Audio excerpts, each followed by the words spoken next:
মাত্র ৫০০ টাকা। এই সামান্য টাকাটুকু জোগাড় করতেই নিজের মাথার চুল বিক্রি করতে হয়েছে রেহানা খাতুনকে। কিন্তু তাতেও শেষ হয়নি তার কষ্ট।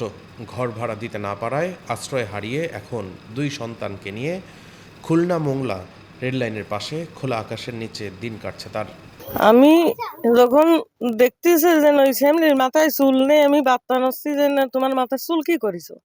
সে বলতেছে আমি ঘর ভাড়া দিতে পারতেছি না, তাই আপাতত পাও ধরেছি, কিছু বলিস না, মানে আমি কাইটে ফেলে বেঁচে ফেলেছি, বিক্রি দিয়ে দিছি।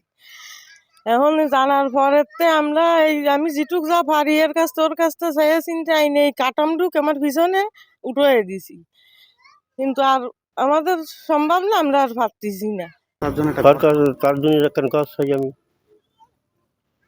কোনো জায়গা নেই, কিছু নেই, বেকারে ঘুরে বেড়াচ্ছি। বাগেরহাটের রামপাল উপজেলার সন্তোষপুর গ্রামের রেহানার জীবন যেন দারিদ্র্যের এক নির্মম চিত্র।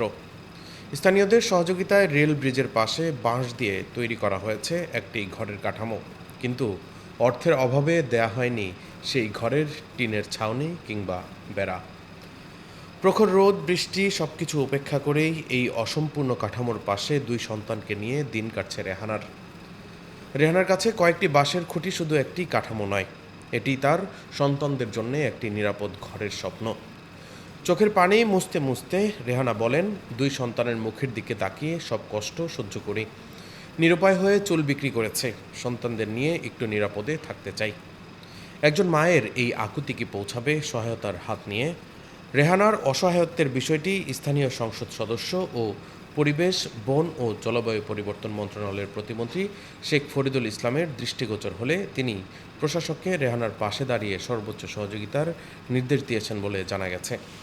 এখন রেহানার অপেক্ষা একটি নিরাপদ ঘরের, যেখানে বৃষ্টি নামলে সন্তানদের নিয়ে আর ভিজতে হবে না, আর রাত নামলে ভয় নিয়ে ঘুমাতে হবে না।